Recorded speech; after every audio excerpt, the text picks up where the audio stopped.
Boker Tov, Shalom tout le monde, tous nos fidèles auditeurs, auditrices, présents, absents, tous ceux qui auraient aimé être là, qui ne peuvent pas être là, tous ceux qui sont là, Baruch Hashem, Boker Tov. Il y a des bonnes nouvelles, Bezant Hashem. Voilà, on est dans Adar, Marbim Besimcha. Marbim Besimcha, alors à Breslev on dit Simcha, c'est Shulchan Aruch, Shin Mem c'est Mikveh, Chet c'est Chatzot, et He c'est Itbodedut. Alors on a Marbim Besimcha. Alors on est arrivé hier, page 37 dans notre brochure. Ot Mem Gimel, Vezeu Kemaaser Etz Mitzrayim Lo Ta'asu. Donc c'est ce que la Torah nous dit. On est toujours dans le sujet de notre principe là que Rabbi Nathan nous donne du ribouille or des enfants d'Aaron qui sont morts parce que il y avait un excès de lumière. Donc la Torah elle continue après ça, elle nous dit ne faites pas comme ce que le comportement, n'ayez pas le comportement des Égyptiens, de la terre d'Égypte, et ne faites pas comme le comportement de la terre de Canaan, et n'allez pas dans leur façon dans leur choukot, c'est-à-dire dans leur façon d'être, qui aklal mikolanal sheikar ou aemet ou echad, parce que le principe général de ce qu'on a étudié depuis quelques semaines, c'est que le principal, c'est la vérité, et que la vérité, c'est une seule chose. C'est-à-dire, il n'y a pas plusieurs vérités, il y a une seule vérité. Ki yefshar lomar emet ki echad. Parce que quand on dit la vérité, on peut dire qu'une seule chose. Quand on dit à quelqu'un, dis la vérité. Alors, il y a une seule chose, c'est tout, on ne peut pas dire autre chose. Et comme c'est rapporté dans notre Torah 51. Mais maintenant, l'essence de la vérité, très difficile à atteindre. Alors, la vérité, elle n'est qu'une, en fait. Si on arrive à la vérité, tout le monde est d'accord. Il n'y aura plus de personne qui aura d'opinions différentes. Tout le monde sera d'accord. Mais le problème, c'est que d'atteindre la vérité dans son essence, c'est très difficile. Donc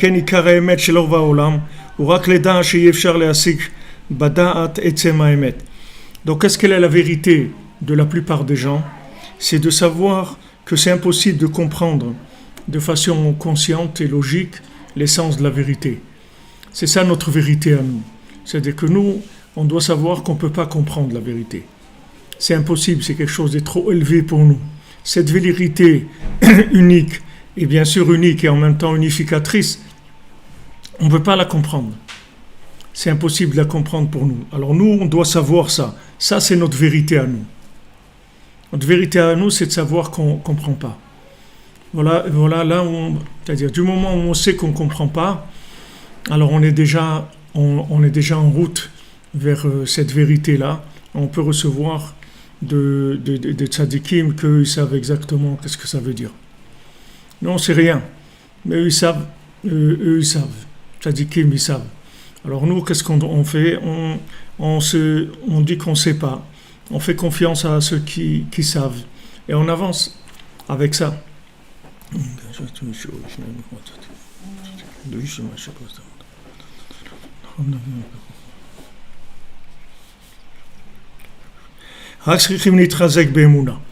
doit se renforcer dans la Emouna.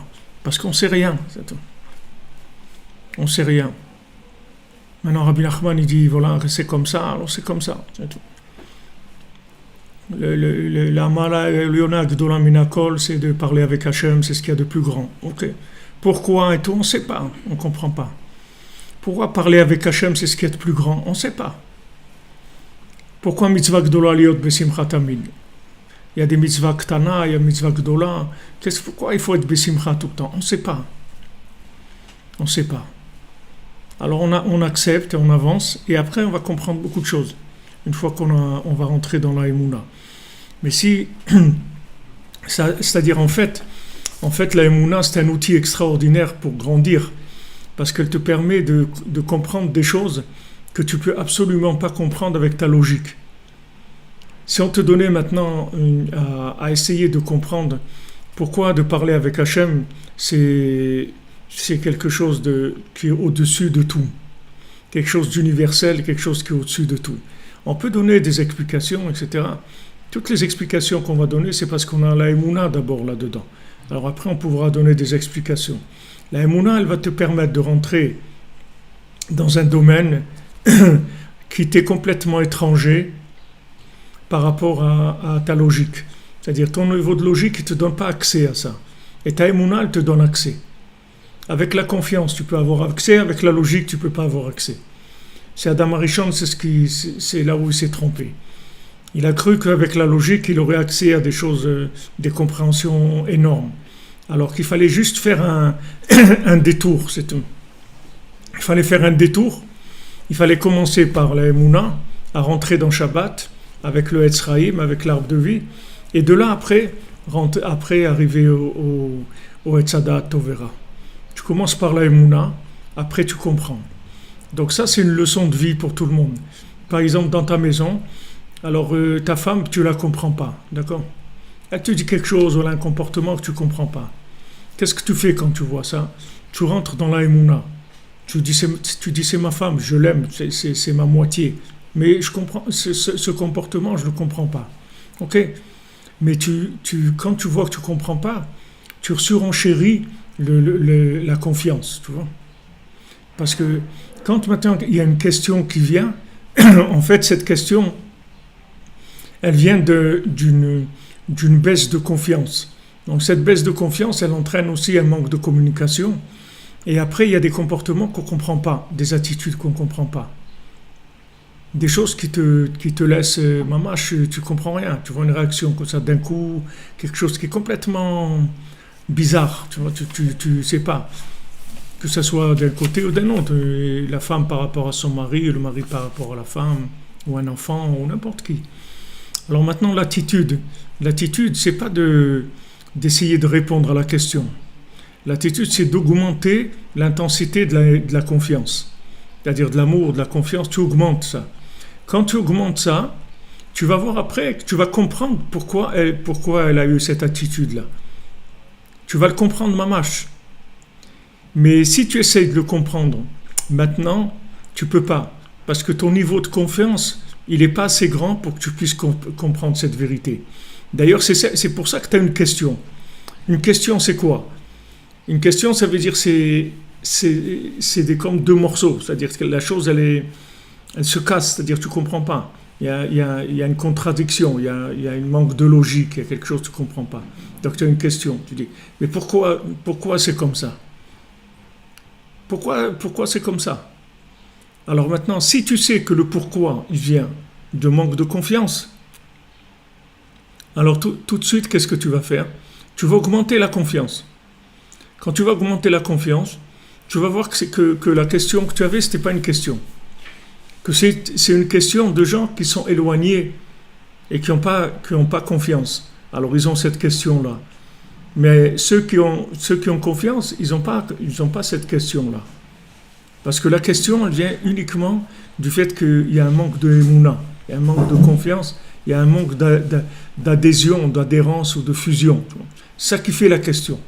Par rapport à la personne ou par rapport à Hachem? C'est le même principe. C'est-à-dire la émouna, elle est en Hachem, elle est en la personne, en tant que créature d'Hachem.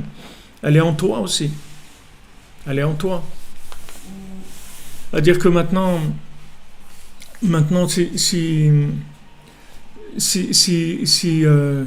si tu arrives à un comportement qui te paraît bizarre, de toi-même, alors toi, tu vas dans la confiance, tu te dis, attends, mais moi je fais des doutes, moi j'étais à Oumana Oshana et tout, donc ça va, je suis tranquille, j'ai pas de... Tu vois, tu vas dans la confiance, tu augmentes la émouna. Tu n'essayes pas de résoudre la question que tu as maintenant. Parce que cette question, elle vient du fait qu'il y a une déconnexion dans la émouna, il y a une baisse dans la émouna. Donc cette baisse dans la émouna, elle a fait qu'elle a amené une question. Mais si tu augmentes la émouna, tu verras que cette question, ce ne sera plus une question.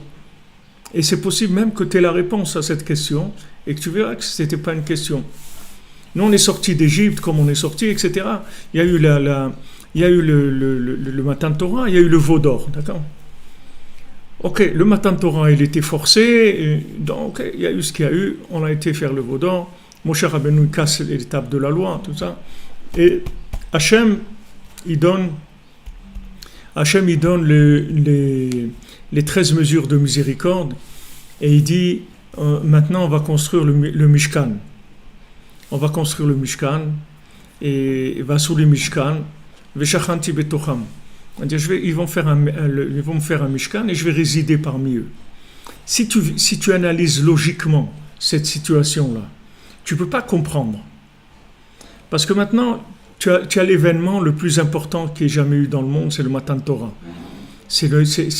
Où la Torah, elle descend dans ce monde. Alors qu'avant, elle était cachée dans la nature, il n'y avait que les grands tzadikim qui arrivaient à connaître la Torah à travers la nature.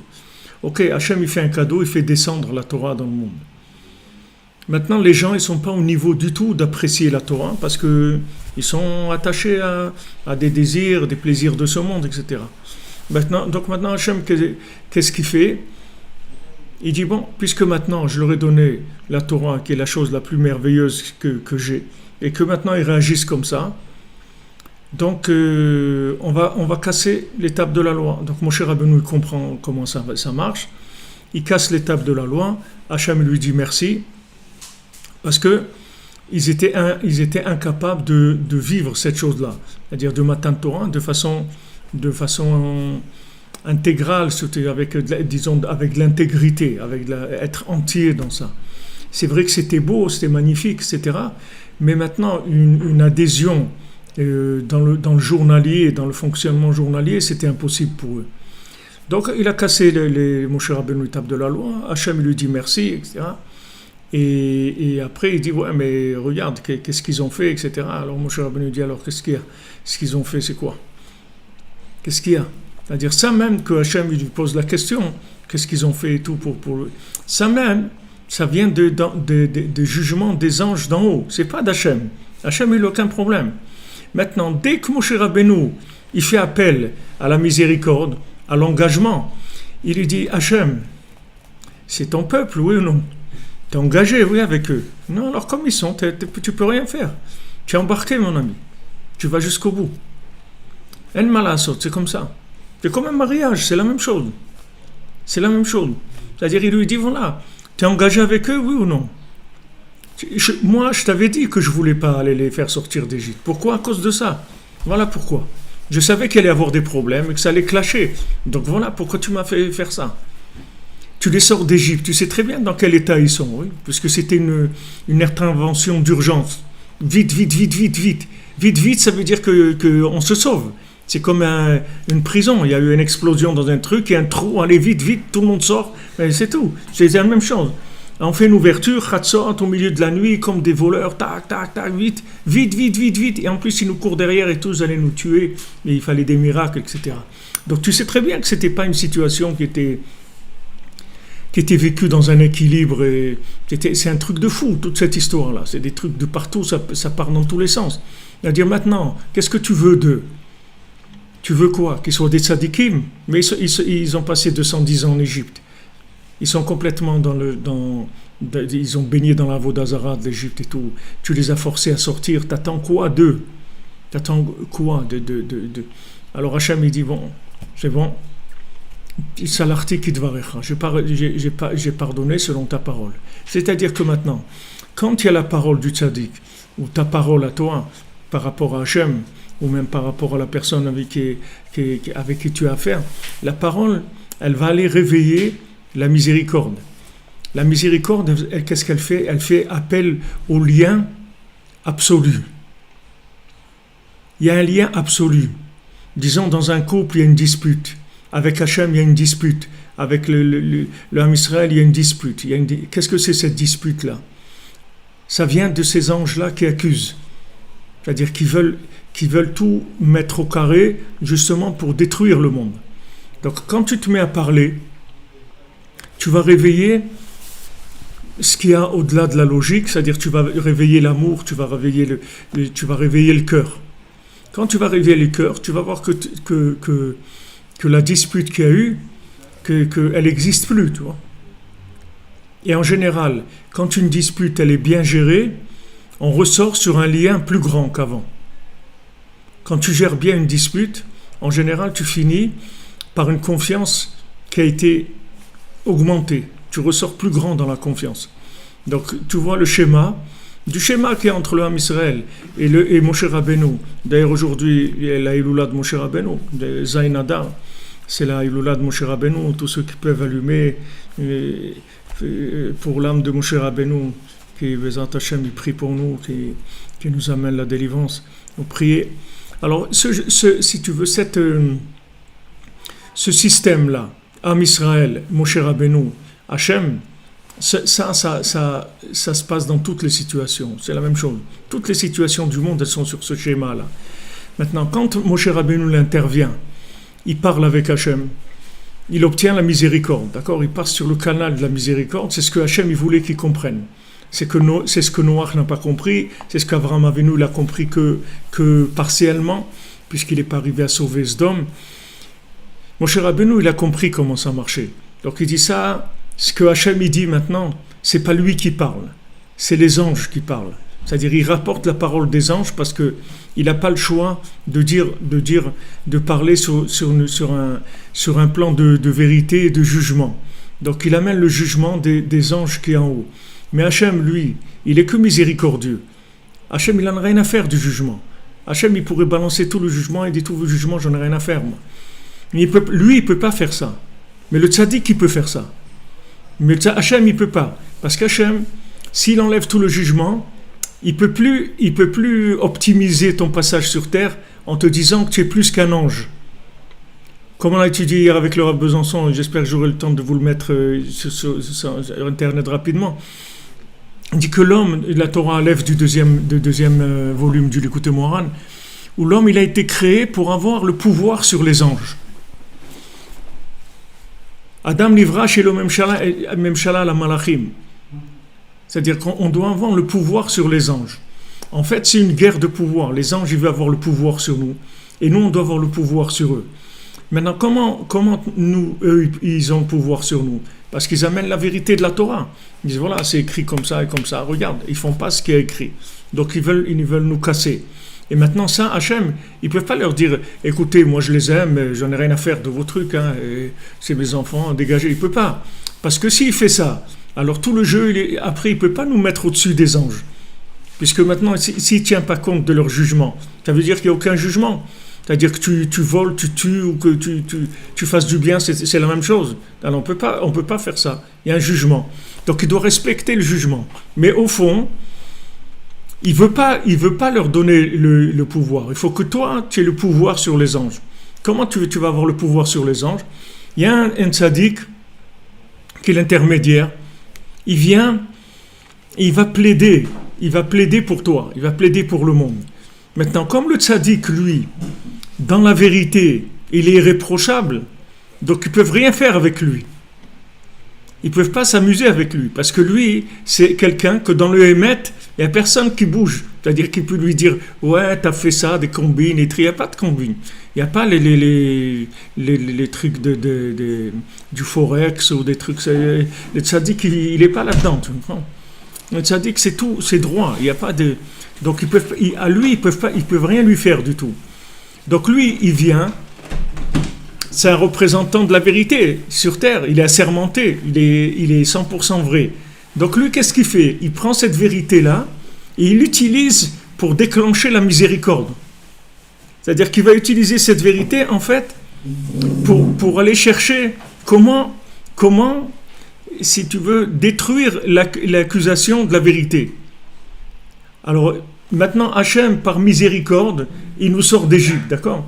Donc, les anges, ils laissent faire, d'accord? Vas-y, sors-les et tout. Les anges, ça les arrange parce qu'ils savent qu'on va aller au casse-cou. Donc, ça les arrange. Paro, il dit, allez-y, vous pouvez y aller, je vois Ra, je vois Mars, je vois la planète Mars, elle vous attend là-bas, vous allez vous faire massacrer. Allez-y, vas-y. Tu sais, comme quand tu fais tchouva ou quand tu montes en Israël. Il dit, ouais, vas-y, tu vas voir combien de gens ils m'ont dit ça. Il dit, quand les parents ils ont demandé au rabbin en France, il dit, mon fils il veut monter en Israël, il dit, laissez-le, vous allez voir, il va revenir en courant. Allez-y, laissez-le. Tu vois, ils te mettent des trucs comme ça pour que tu sois angoissé et tout. Alors, c'est la même chose. Il dit, ouais, vas-y, tu veux aller, ouais, vas-y. De toute façon, regarde, je le vois déjà. Je vois dans les astres que vous allez vous faire massacrer. Alors, allez-y. Et c'était vrai ce qu'ils voyaient. C'est-à-dire, dans la vérité, comme elle était en sortant d'Égypte, c'était vrai. Maintenant, c'est des gens, tu les as poussés à faire quelque chose. Parce que Hachem, il ne peut pas faire faillite dans son monde. Donc, quand il voit que le Ham Israël, il va tomber, il est obligé d'aller prendre sur des réserves. C'est-à-dire qu'il dit, bon, écoutez, maintenant c'est la faillite il n'y aura pas. Donc, je vais les forcer à sortir, j'amène beaucoup de lumière, ils seront obligés de sortir, etc. Maintenant, comme ils ont été obligés de sortir, eux, ils ne sont pas prêts à sortir, après il y a réaction contraire, ok. Hachem, il va jusqu'au bout de son plan, Matan Torah, tout ce qu'on veut et tout, boum, ça clash, le Ham Israël, il dit, ta Torah, on n'a rien à faire, nous, ce qui nous intéresse, c'est la bamboula, la fête et tout, nous, on ne veut pas de tout ça, ça ne nous intéresse pas, ok. Maintenant, Moshe Rabbeinu, il est là au milieu. Alors, Moshe Rabbeinu, lui, il sait exactement ce qui est en train de se passer. Comme on dit, Mordechai Yada, Mordechai, il sait exactement ce qui est en train de se passer. Le tzaddik, il sait exactement qu'est-ce qui est en train de se jouer. Maintenant, lui, comme par rapport aux tribunaux, il est hyper clean, personne ne peut rien lui dire. Donc il vient devant Hachem, il dit, c'est quoi cette histoire-là? Je comprends pas, mais pourquoi tu pensais à un moment que tu vas prendre des Égyptiens et que parce que tu vas leur montrer des plaies, des miracles et tout, et tu crois que ça va les changer? Entre parenthèses, Rabbeinu dit qu'il faut servir Hachem avec de l'émouna qui n'est pas basé sur les miracles, parce que le miracle c'est rien du tout. Le miracle ça vient, ça part. Quelqu'un il a vu un miracle, après ça s'en va, il ne va pas rester avec ça tout le temps. Donc il dit, qu'est-ce que tu crois parce que tu as fait tous ces miracles, ils vont changer? Abracadabra, ils vont changer? Ils ne vont pas changer. Et qu'est-ce que tu t'attendais à quoi? Maintenant c'est ton peuple ou pas? Donc c'est ton peuple, il est dans l'état où il est. Donc qu'est-ce que tu veux faire? Il faut prendre avec patience et trouver une solution. Comment on va faire avec eux? Alors Hachem il dit, voilà, j'ai pardonné selon ta parole. Et maintenant je vais te donner moi une clé de 13 mesures de miséricorde. C'est-à-dire la situation, elle lui a permis de déclencher une miséricorde officialisée qui a été signée par les tribunaux. C'est pas une miséricorde, allez, bon, on ferme, on passe la pommade. Non. Je vais te donner maintenant des arguments que quand tu vas venir au tribunal, tu vas détruire les accusations du tribunal. Je vais te donner des clés de miséricorde. C'est pas de la miséricorde que tu viens mendier. C'est des clés techniques, des techniques de miséricorde. Voilà, je te donne 13. Hachem, l'rachum v'chanun, l'rachapayim v'chesed v'emet. Voilà, je te donne 13 mesures. Donc, quand tu verras qu'il y a un problème, tu actives ça. Quand tu actives ça, le problème, il va se régler avec ça. Et en plus, je t'annonce maintenant que je veux faire une résidence parmi eux. Je veux résider parmi eux. Donc, si tu veux, la faute du veau d'or, elle a permis une délivrance extraordinaire. Elle a permis de progresser de façon extraordinaire. C'était juste qu'il fallait gérer la chose. Si elle n'était pas bien gérée, ça aurait pu clasher vraiment. C'est-à-dire, ça aurait pu être une catastrophe. Mais le fait que ça a été géré par Moshe Rabbeinu, la chose s'est transformée en bien. C'est-à-dire que maintenant, on est sorti gagnant c'est-à-dire, si on n'avait pas fait la faute du veau d'or, on n'aurait pas eu les 13 mesures de miséricorde, on n'aurait pas eu le Mishkan. Donc, la faute du veau d'or l'a permis ça.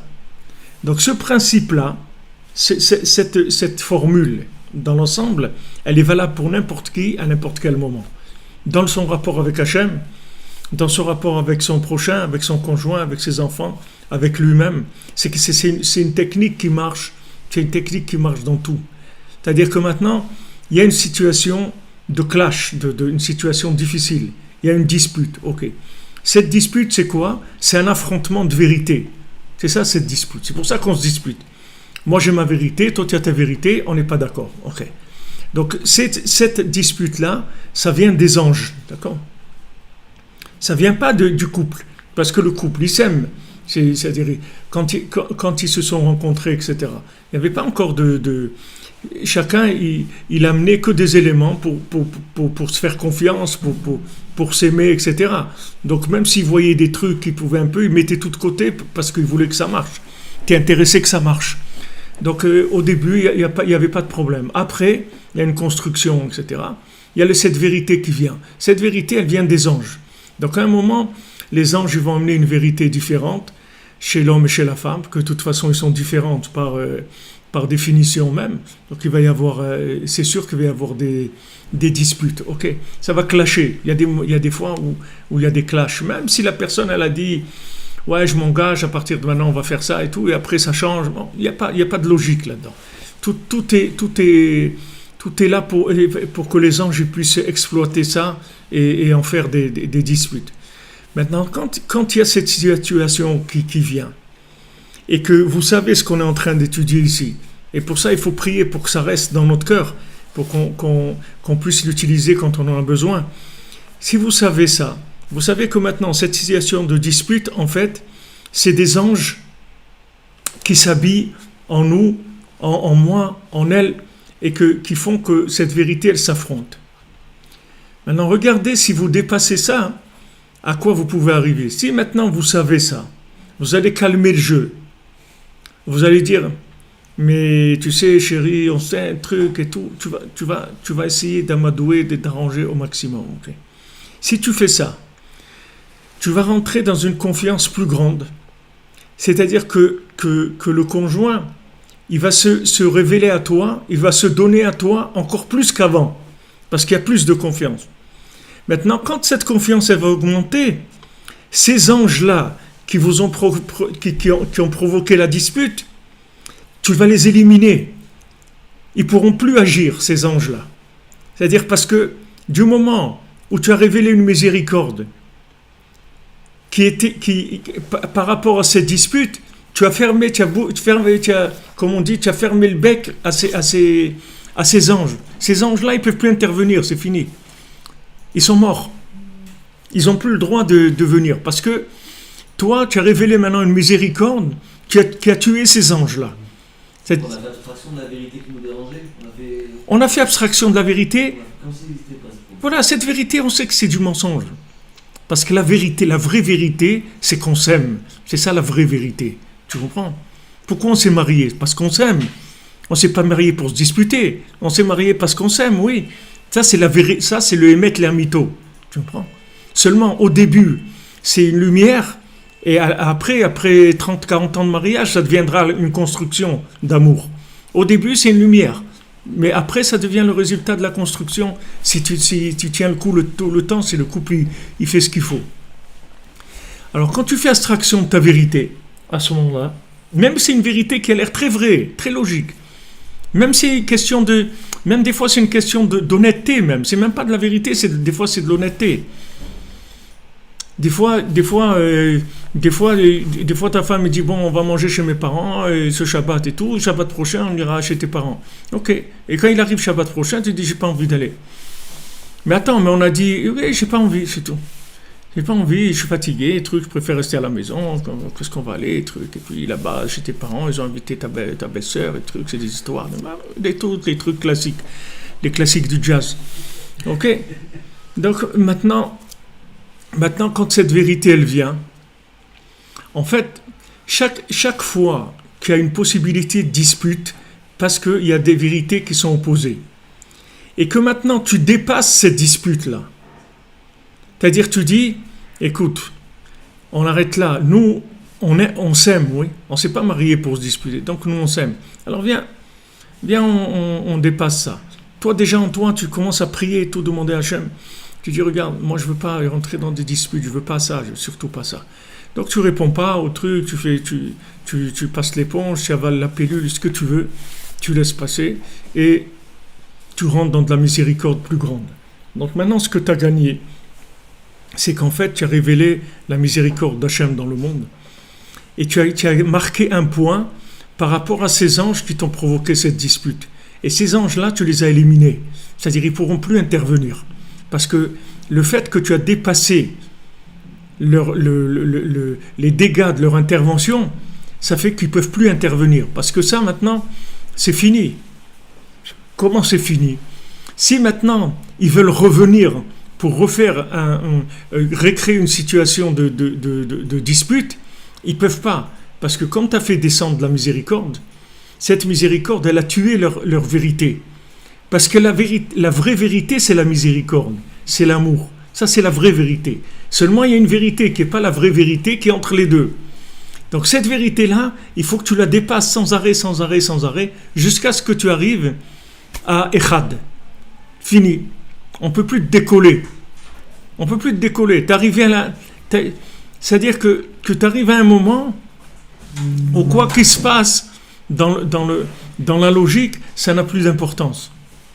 Ça n'a plus d'importance parce que tu t'es inclus. Donc il n'y a plus de logique. Toute la logique, elle est à un niveau où il n'y a pas de miséricorde, où il n'y a pas d'amour. Alors il y a une certaine logique. On fonctionne encore avec une certaine logique. Chaque fois que tu dépasses cette logique, tu vas arriver à un amour plus grand d'Hachem. Ça veut dire une miséricorde plus grande d'Hachem dans le monde. Et automatiquement, cette logique, elle va être annulée. Et comme ça, à chaque fois, jusqu'à que la logique, elle sera complètement annulée, et il n'y aura que l'amour d'Hachem et sa miséricorde dans le monde. C'est tout, il n'y aura plus rien. Il y aura de la prière et de la miséricorde, c'est tout. Tous ces anges-là, ils auront le bec fermé, c'est fini, ils ne peuvent plus ouvrir la bouche. Ils n'ont plus rien à dire. Parce que toutes ces vérités, elles ont été dépassées par la miséricorde, tu comprends? Voilà où il est le jeu. Voilà l'enjeu du monde entier, c'est ce jeu-là. Et ce jeu-là, il est tout le temps, tu le vis toute la journée. Tu vis ce jeu-là toute la journée, parce qu'en fait, c'est une dispute des anges par rapport à la miséricorde d'Hachem. Il y a toujours une confrontation entre les deux. Donc nous, on vit le jeu de cette confrontation-là. Et si maintenant on dépasse ça, on a éliminé ces anges. Et quand tu as éliminé ces anges-là, c'est pas que pour toi. C'est que ça a une conséquence universelle. C'est pas que pour toi. C'est que ces anges-là qui ont créé la dispute chez toi, comment ils ont créé cette dispute? C'est parce qu'ils ont un accès par un chemin de la logique, parce qu'il n'y a pas eu assez d'émouna dans le monde. Donc ils arrivent à avoir un accès par la logique. Quand tu as dépassé la dispute, c'est-à-dire tu as dépassé la logique, tu as dépassé la vérité, une vérité intermédiaire, une vérité moyenne, pour entrer dans une vérité plus grande, qui est une vérité d'émouna, tu vas sortir gagnant, parce qu'il va y avoir plus d'amour, plus d'émouna, et en plus, ces anges-là, ils ne pourront plus intervenir, parce que, si tu veux, leur fréquence, la fréquence dans laquelle ils émettaient, elle va disparaître. C'est fini. Donc, eux, ils ne pourront plus t'embêter, ni à toi, ni à d'autres gens aussi. Un couple qui vit tout le temps le même sujet de discorde, si à partir du moment où l'un ou l'autre, le mari ou la femme, il arrive à dépasser, c'est fini, on revient plus. C'est fini ça. C'est des couples qui butent depuis 10, 20 ans, on sait rien, sur toujours la même chose. Parce qu'ils n'avancent pas dans la Rahmanout. Parce que, pourquoi ils se disputent tout le temps sur la même chose? Parce qu'ils restent sur leur position. Et Hachem te dit, jette-la ta position. Jette-la, et regarde, moi j'ai jeté la Torah par terre. Jette-la, jette ta vérité. Moi la Torah, je l'ai jetée par terre. Tu veux quelque chose de plus grand que ça? Donc jette ta vérité, c'est tout. Jette-la ta vérité, c'est tout. Et tu verras que tu vas passer à autre chose. Quitte Nagid à aller à enfreindre la halakha des fois. Si la personne elle est frappée, elle a des problèmes. Cette génération, c'est pas. Il y a tellement de bien choses sûr. Qui nous enfreignent la halakha. Bien sûr. Qu'est-ce que tu veux faire? Une fois, j'ai un ami à moi, il est venu chez Rav Levi Yitzhak, et sa femme, elle voulait pas se couvrir la tête. Alors, il est venu, il dit, ma femme, pas se couvrir la tête. Alors, Rav Levi Yitzhak, il a rigolé, il a dit, alors, tu vas divorcer? Il rigolait.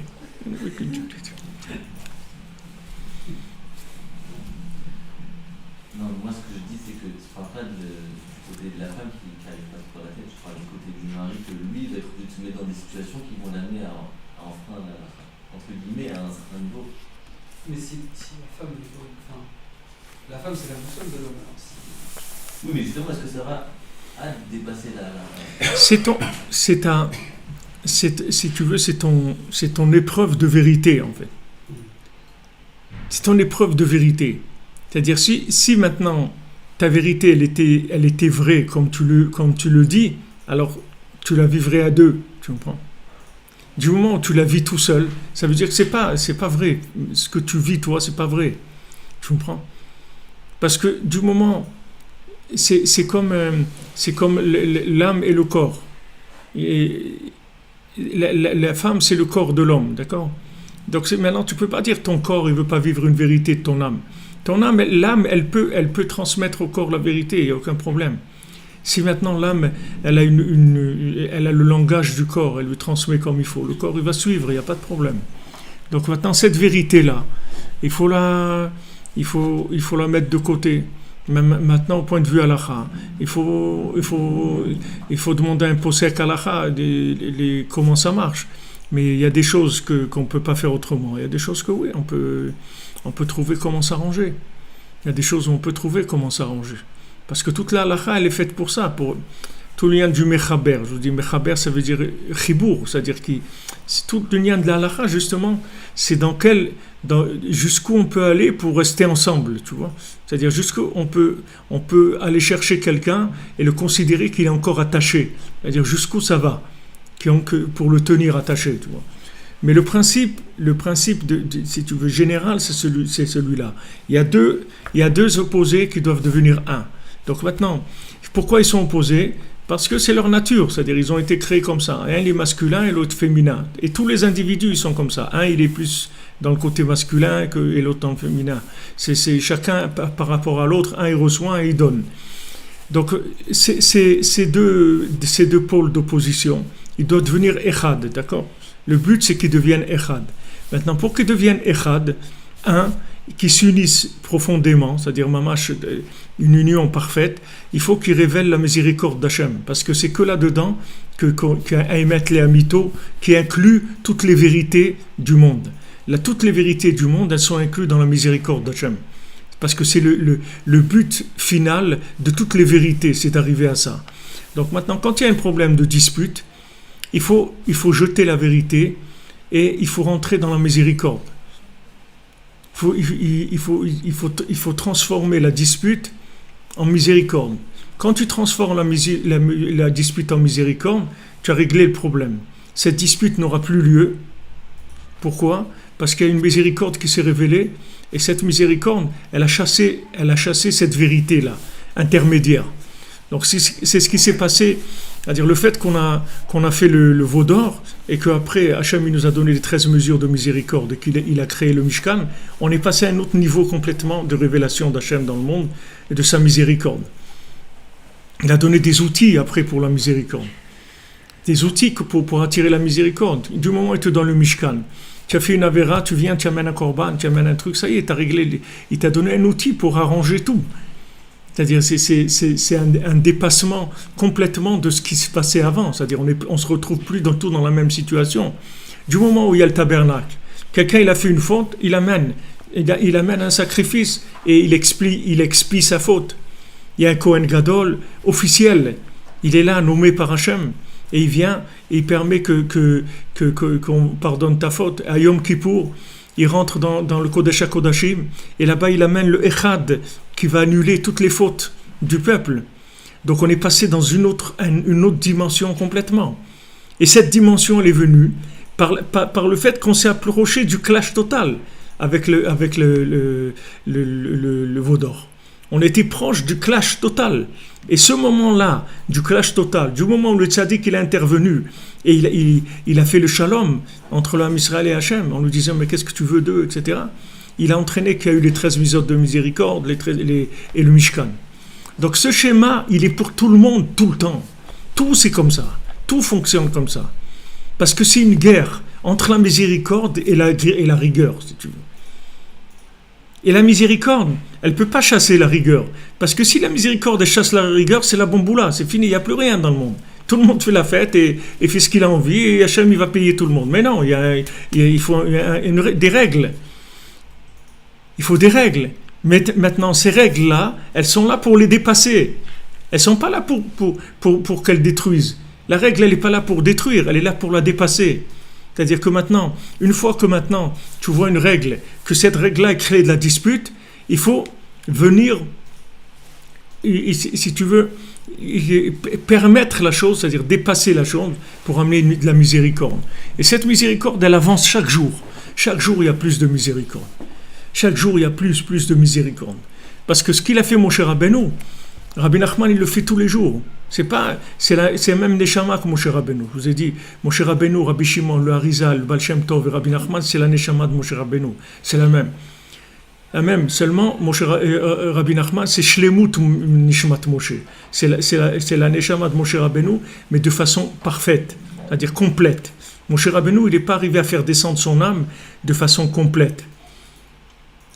C'est pour ça qu'il n'a pas pu rapprocher le Erev Rav. Le Erev Rav, il a fait basculer, etc. Tous les problèmes qu'il a eu Moshe Rabbeinu, c'est parce que sa Neshama, elle n'est pas descendue de façon parfaite.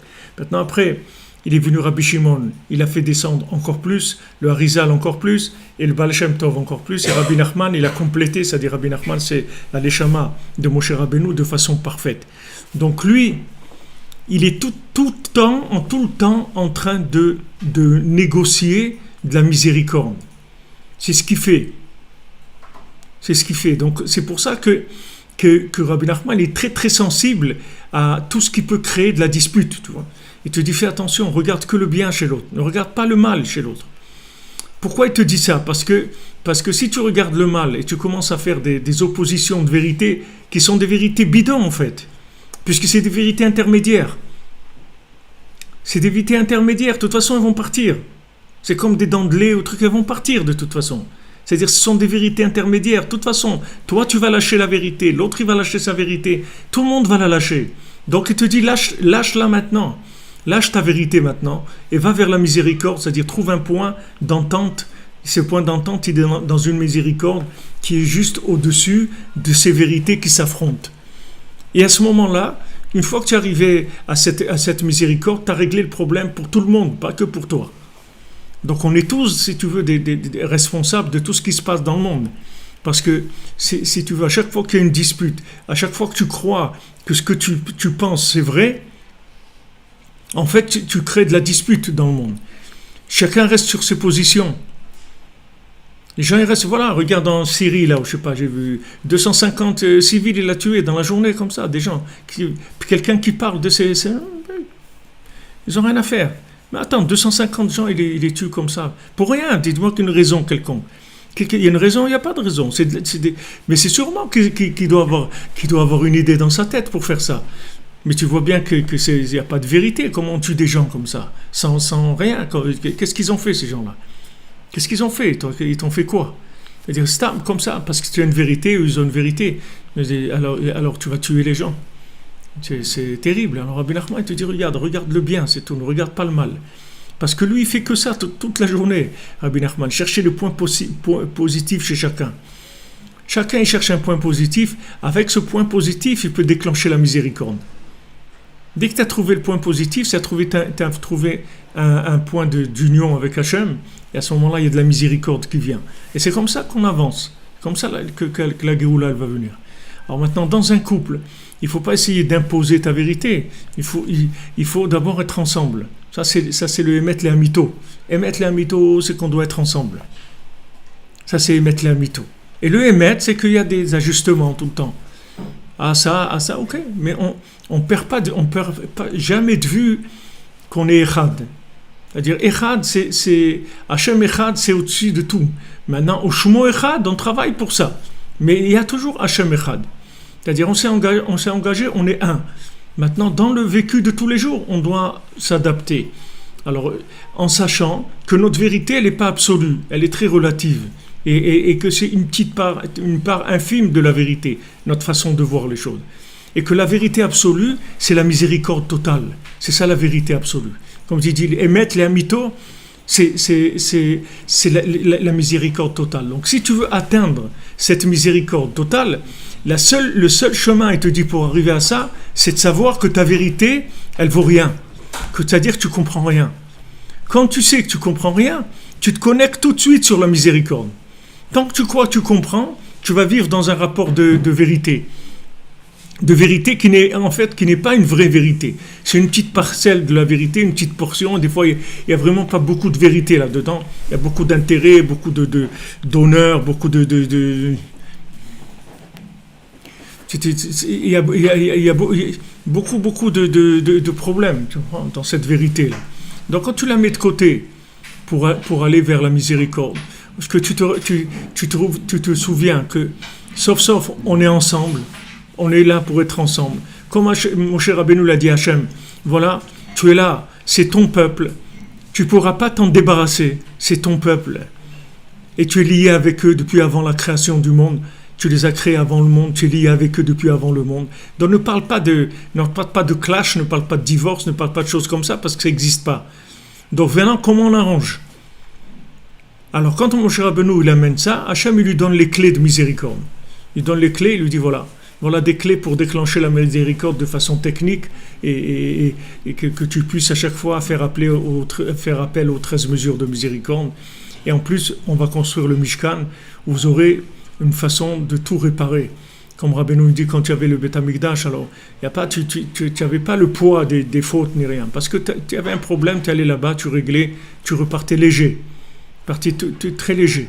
Maintenant qu'il n'y a pas le Beth Amikdash, alors les fautes, la sensation de la faute, elle s'accumule, etc. Ça fait des problèmes. Pour ça que Rabbeinu il te dit, tu parles avec Hachem tous les jours. C'est exactement comme si tu amènes un korban au Beth Amikdash. Après, tu te sens soulagé, tu te sens mamash bien. Quand tu as fait de beau des doutes, tu te sens bien. Après, ça y est, tu as réglé les problèmes avec Hachem. Tout est réglé. Donc, il n'y a plus d'appel à la vérité.